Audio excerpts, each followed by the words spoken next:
Welcome to Holly's Quiet Harbor. Take a deep breath and let your mind begin to rest.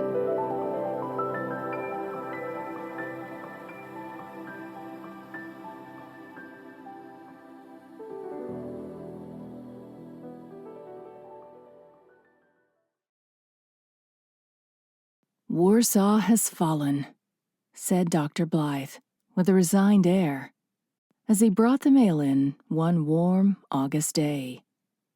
Gertrude and Mrs. Blythe looked dismally at each other, and Rilla, who was feeding Jims a Morganized diet from a carefully sterilized spoon, laid the said spoon down on his tray, utterly regardless of germs, and said, "Oh, dear me," in as tragic a tone as if the news had come as a thunderbolt instead of being a foregone conclusion from the preceding week's dispatches.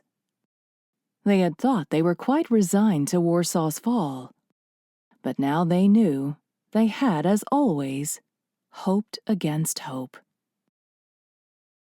"Now, let us take a brace," said Susan.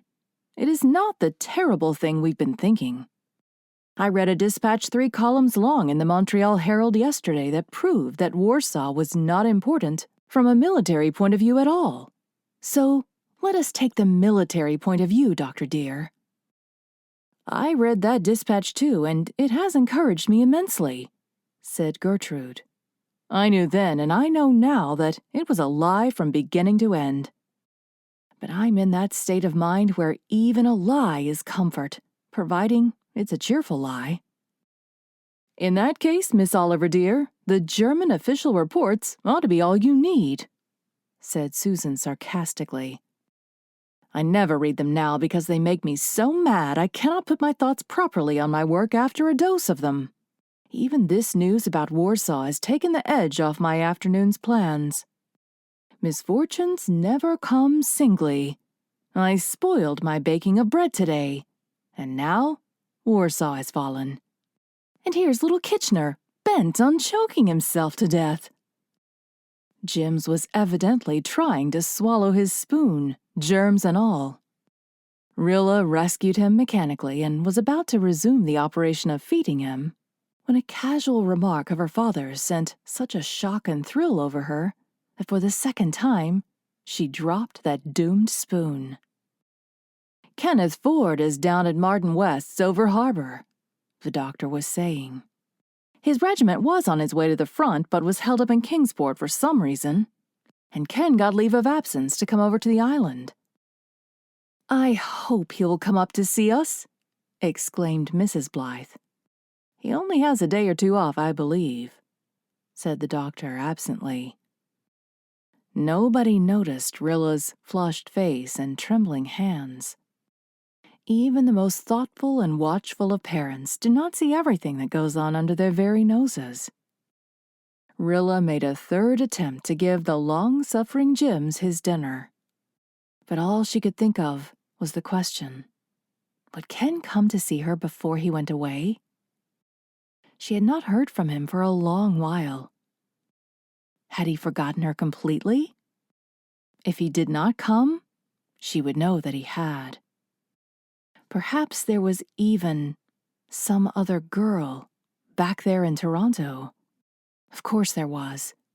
She was a little fool to be thinking about him at all. She would not think about him. If he came, well and good.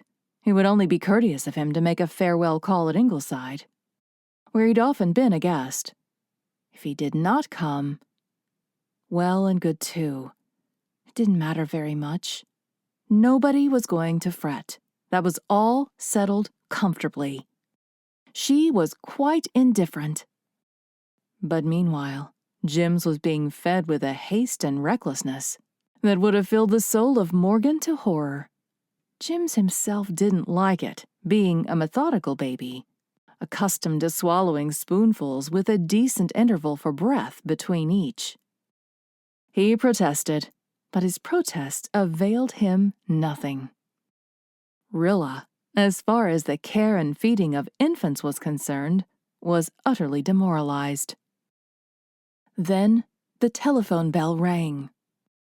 There was nothing unusual about the telephone ringing. It rang on average every 10 minutes at Ingleside. But Rilla dropped Jim's spoon again, on the carpet this time, and flew to the phone as if life depended on her getting there before anybody else. Jim's, his patience exhausted, lifted up his voice and wept. "Hello, is this Ingleside?" "Yes." "That you, Rilla?" Yes.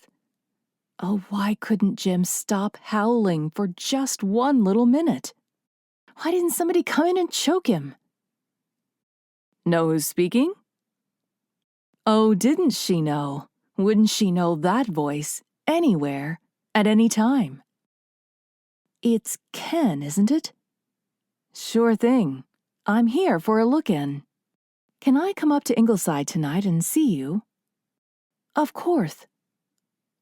Had he used you in the singular or plural sense? Presently she would wring Jim's neck. Oh, what was Ken saying? "See here, Rilla, can you arrange that there won't be more than a few dozen people around? Understand? I can't make my meaning clearer over this bally rural line. There are a dozen receivers down." Did she understand?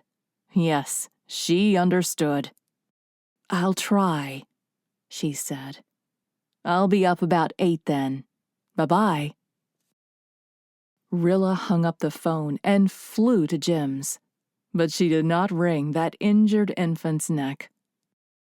Instead, she snatched him bodily out of his chair, crushed him against her face, kissed him rapturously on his milky mouth, and danced wildly around the room with him in her arms.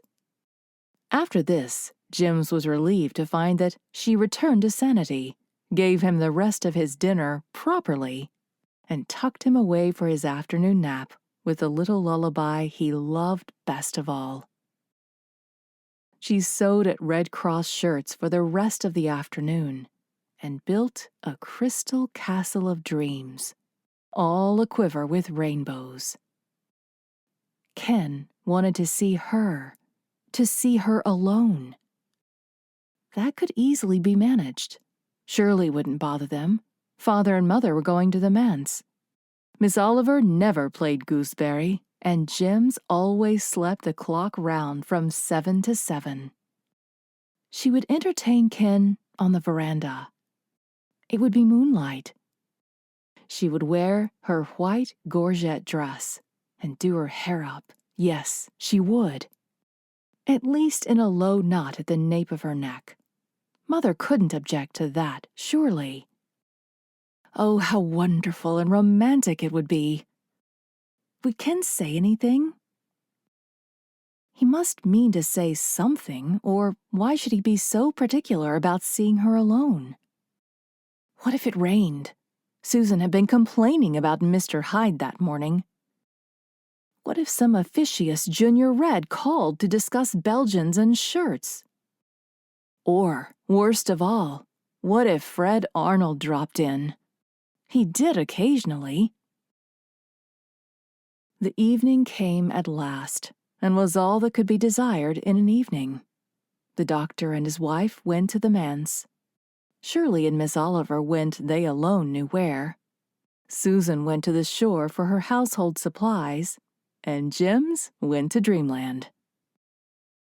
Rilla put on her gorget gown, knotted her hair and bound a little double string of pearls around it. Then she tucked a cluster of pale pink baby roses at her belt. Would Ken ask her for a rose for a keepsake? She knew that Jim had carried to the trenches in Flanders a faded rose that Faith Meredith had kissed and given him the night before he left. Rilla looked very sweet when she met Ken in the mingled moonlight and vine shadows of the big veranda. The hand she gave him was cold, and she was so desperately anxious not to lisp that her greeting was prim and precise. How handsome and tall Kenneth looked in his lieutenant's uniform. It made him seem older, too. So much so that Rilla felt rather foolish. Hadn't it been the height of absurdity for her to suppose that this splendid young officer had anything special to say to her, little Rilla Blythe of Glen St. Mary? Likely she hadn't understood him after all. He'd only meant that he didn't want a mob of folks around making a fuss over him and trying to lionize him, as they had probably done over Harper. Yes, of course, that was all he meant. And she, little idiot, had gone and vainly imagined that he didn't want anybody but her. And he would think she had maneuvered everybody away so that they could be alone together, and he would laugh to himself at her. "This is much better luck than I hoped for," said Ken, leaning back in his chair and looking at her with very unconcealed admiration in his eloquent eyes. "I was sure someone would be hanging about, and it was just you I wanted to see, Rilla, my Rilla." Rilla's dream castle flashed into the landscape again. This was unmistakable enough, certainly. Not much doubt as to his meaning here. "There aren't so many of us to poke around here as there used to be," she said softly. "No, that's so," said Ken gently. "Jem and Walter and the girls away. It makes a big blank, doesn't it? But—" he leaned forward until his dark curls almost brushed her hair. "Doesn't Fred Arnold try to fill the blank occasionally? I've been told so." At this moment, before Rilla could make any reply, Jims began to cry at the top of his voice in the room whose open window was just above them. Jims, who hardly ever cried in the evening. Moreover, he was crying, as Rilla knew from experience, with a vim and energy that betokened that he had already been whimpering softly unheard for some time, and was thoroughly exasperated. When Jim started in crying like that, he made a thorough job of it. Rilla knew that there was no use to sit still and pretend to ignore him. He wouldn't stop, and conversation of any kind was out of the question when such shrieks and howls were floating over your head. Besides, she was afraid Kenneth would think she was utterly unfeeling if she sat still and let a baby cry like that. He was not likely acquainted with Morgan's invaluable volume. She got up. "Jims has had a nightmare, I think. He sometimes has one, and he's always badly frightened by it. Excuse me for a moment." Rilla flew upstairs, wishing quite frankly that soup tureens had never been invented. But when Jims, at the sight of her, lifted his little arms entreatingly and swallowed several sobs, with tears rolling down his cheeks, resentment went right out of her heart. After all, the poor darling was frightened. She picked him up gently and rocked him soothingly until his sobs ceased and his eyes closed. Then she essayed to lay him down in his crib. Jims opened his eyes and shrieked a protest. This performance was repeated twice. Rilla grew desperate. She couldn't leave Ken down there alone any longer. She'd been away nearly half an hour already. With a resigned air, she marched downstairs, carrying Jims, and sat down on the veranda. It was, no doubt, a ridiculous thing to sit and cuddle a contrary war baby when your best young man was making his farewell call. But there was nothing else to be done. Jims was supremely happy. He kicked his little pink-soled feet rapturously out under his white nightie and gave one of his rare laughs. He was beginning to be a very pretty baby. His golden hair curled in silken ringlets all over his little round head, and his eyes were beautiful. "He's a decorative kitty, all right, isn't he?" said Ken. "His looks are very well," said Rilla bitterly.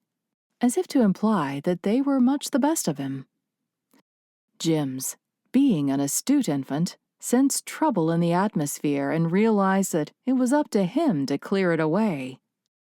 He turned his face up to Rilla, smiled adorably, and said, clearly and beguilingly, "Will." It was the very first time he had spoken a word or tried to speak. Rilla was so delighted that she forgot her grudge against him. She forgave him with a hug and kiss. Jims, understanding that he was restored to favor, cuddled down against her just where a gleam of light from the lamp in the living room struck across his hair and turned it into a halo of gold. Kenneth sat very still and silent, looking at Rilla, at the delicate, girlish silhouette of her, her long lashes, her dented lip, her adorable chin. In the dim moonlight, as she sat with her head bent a little over Jims, the lamplight glinting on her pearls until they glistened like a slender nimbus. He thought she looked exactly like the Madonna that hung over his mother's desk at home. He carried that picture of her in his heart to the horror of the battlefields in France. He'd had a strong fancy for Rilla Blythe ever since the night of the Four Winds dance. But it was when he saw her there, with little Jims in her arms, that he loved her and realized it. And all the while, poor Rilla was sitting, disappointed and humiliated, feeling that her last evening with Ken was spoiled, and wondering why things always had to go so contrarily outside of books. She felt too absurd to try to talk. Evidently Ken was completely disgusted too, since he was sitting there in such stony silence. Hope revived momentarily when Jims went so thoroughly asleep that she thought it would be safe to lay him down on the couch in the living room. But when she came out again, Susan was sitting on the veranda, loosening her bonnet strings with the air of one who meant to stay where she was for some time. "Have you got your baby to sleep?" she asked kindly. Your baby? Really, Susan might have more tact. "Yes," said Rilla shortly. Susan laid her parcels on the reed table, as one determined to do her duty. She was very tired, but she must help Rilla out. Here was Kenneth Ford, who'd come to call on the family, and they were all unfortunately out. And the poor child had had to entertain him alone. But Susan had come to her rescue. Susan would do her part no matter how tired she was. "Dear me, how you've grown up," she said, looking at Ken's 6 feet of khaki uniform without the least awe. Susan had grown used to khaki now, and at 64, even a lieutenant's uniform is just clothes and nothing else. It is an amazing thing how fast children do grow up. Rilla here now is almost 15. "I'm going on 17, Susan," cried Rilla almost passionately. She was a whole month past 16. It was intolerable of Susan. "It seems just the other day that you were all babies," said Susan, ignoring Rilla's protest. "You were really the prettiest baby I ever saw, Ken, though your mother had an awful time trying to cure you of sucking your thumb. Do you remember the day I spanked you?" "No," said Ken. "Oh, well, I suppose you'd be too young. You were only about 4, and you were here with your mother, and you insisted on teasing Nan until she cried. I had tried several ways of stopping you, but none availed, and I saw that a spanking was the only thing that would serve. So I picked you up and laid you across my knee and lambasted you well. You howled at the top of your voice, but you left Nan alone after that." Rilla was writhing. Hadn't Susan any realization that she was addressing an officer of the Canadian Army? Apparently she had not. Oh, what would Ken think? I suppose you do not remember the time your mother spanked you either, continued Susan, who seemed bent on reviving tender reminiscences that evening.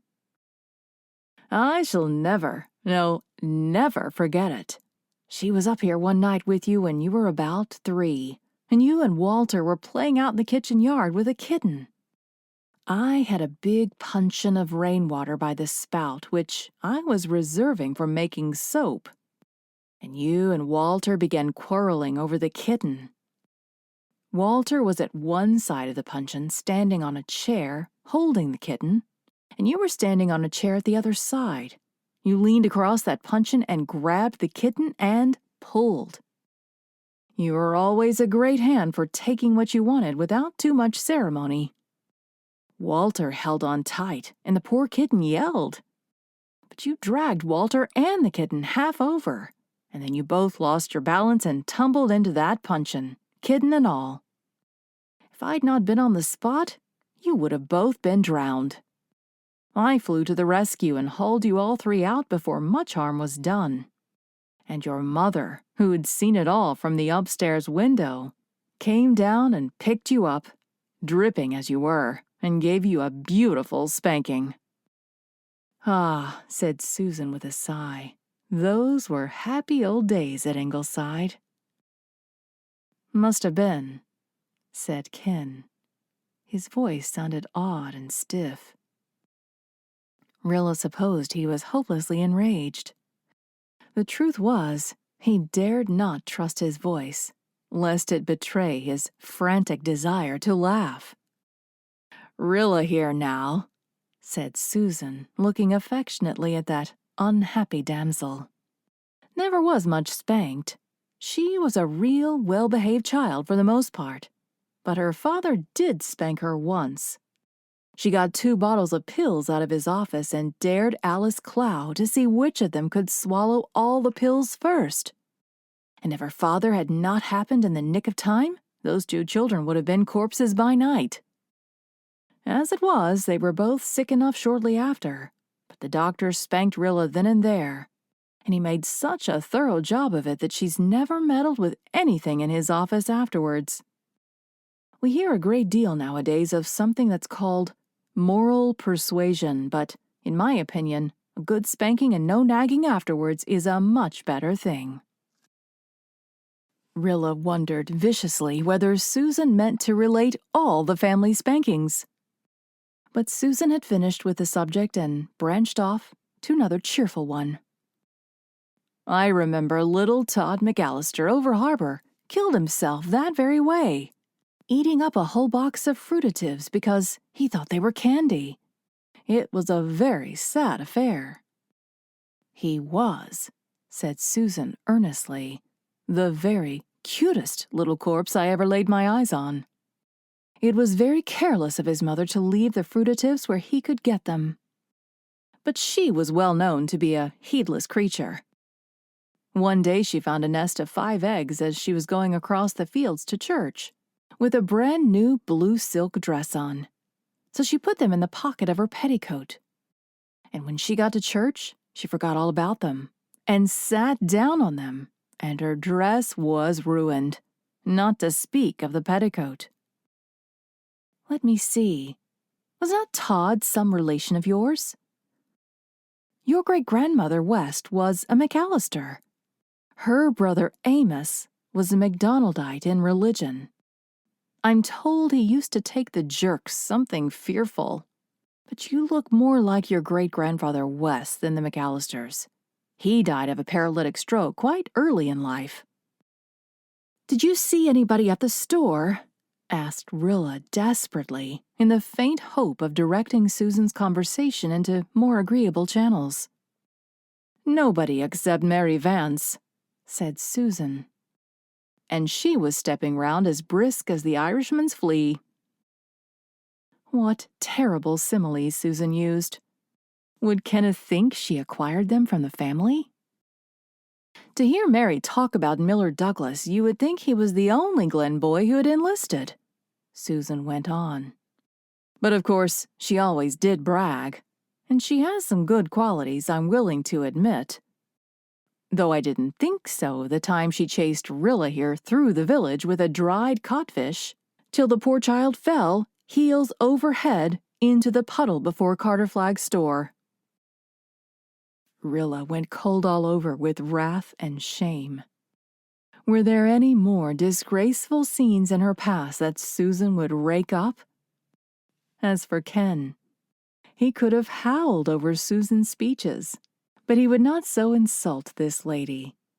So he sat with a preternaturally solemn face, which seemed to poor Rilla a haughty and offended one. "I paid 11 cents for a bottle of ink tonight," complained Susan. "Ink is twice as high as it was last year. Perhaps it's because Woodrow Wilson has been writing so many notes. It must cost him considerable. My cousin Sophia says Woodrow Wilson is not the man she expected him to be. But then, no man ever was. Being an old maid, I don't know much about men, and I've never pretended to. But my cousin Sophia is very hard on them, although she married 2 of them, which you might think is a fair share. Albert Crawford's chimney blew down in that big gale we had last week, and when Sophia heard the bricks clattering on the roof, she thought it was a Zeppelin raid and went into hysterics. And Mrs. Albert Crawford says that of the 2 things, she would have preferred the Zeppelin raid." Rilla sat limply in her chair, like one hypnotized. She knew Susan would stop talking when she was ready to stop, and that no earthly power could make her stop any sooner. As a rule, she was very fond of Susan, but just now, she hated her with a deadly hatred. It was 10 o'clock. Ken would soon have to go.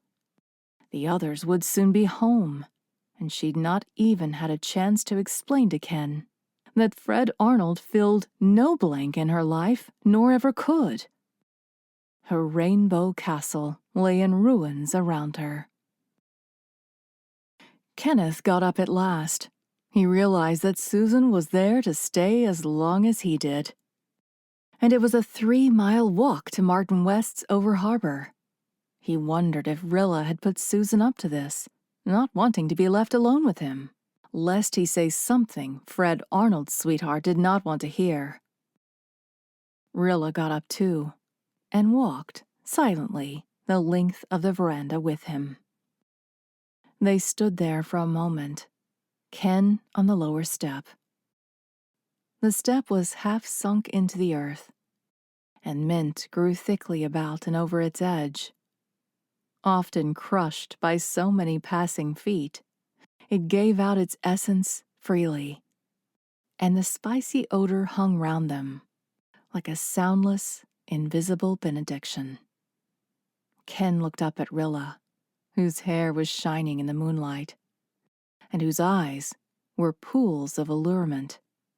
All at once he felt sure there was nothing in that gossip about Fred Arnold. "Rilla," he said in a sudden, intense whisper, "you are the sweetest thing."